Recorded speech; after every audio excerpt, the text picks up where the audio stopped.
Welcome to Susi ருசி. இன்னைக்கு நம்ம பார்க்க போகிற டிஷ் ஏத்தன்பழம் பஜ்ஜி.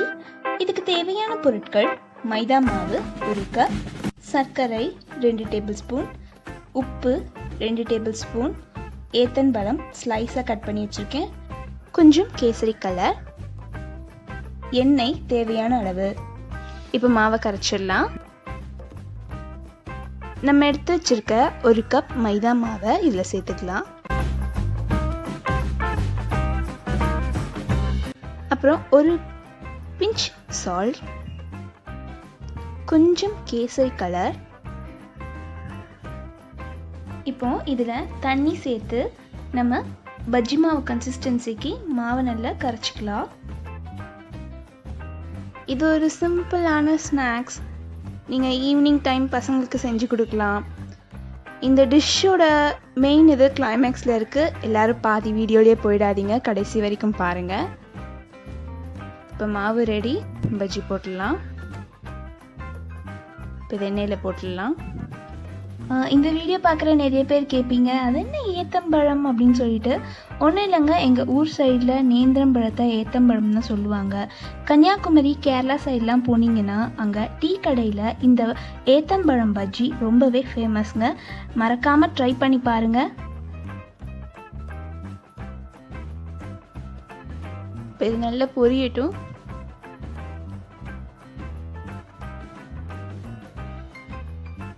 இதை லேசாக திருப்பி போட்டுக்கலாம்.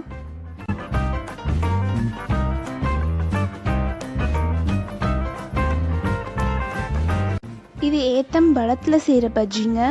இதோட டேஸ்ட் டிஃப்ரெண்ட்டாக இருக்கும். ட்ரை பண்ணி பாருங்கள் எல்லாரும்.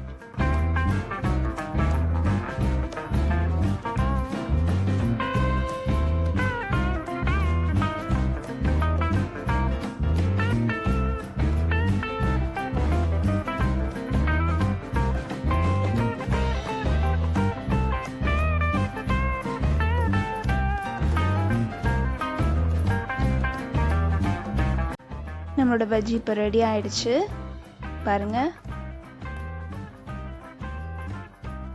இப்போ நம்ம அதை பிளேட்டில் மாற்றிக்கலாம்.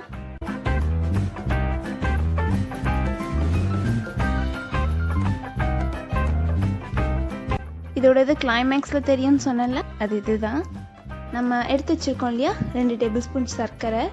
இதை இந்த பஜ்ஜி சூடு ஆறுறதுக்கு முன்னாடி இது மேலே போட்டுக்கலாம். இப்போ இதை திருப்பிட்டும் சர்க்கரை சேர்த்துக்கலாம். இந்த மாதிரி போட்டு சாப்பிடும்போது டேஸ்ட் சூப்பராக இருக்கும். சின்ன பசங்களுக்கு இந்த மாதிரி கொடுத்தா ரொம்ப பிடிக்கும். இதோ நம்மளோட சுவையான ஏத்தம்பழம் பஜ்ஜி ரெடி. இந்த வீடியோ உங்களுக்கு பிடிச்சிருந்தா லைக் பண்ணுங்க, ஷேர் பண்ணுங்க, சுசி ருசிக்கு சப்ஸ்கிரைப் பண்ணுங்க.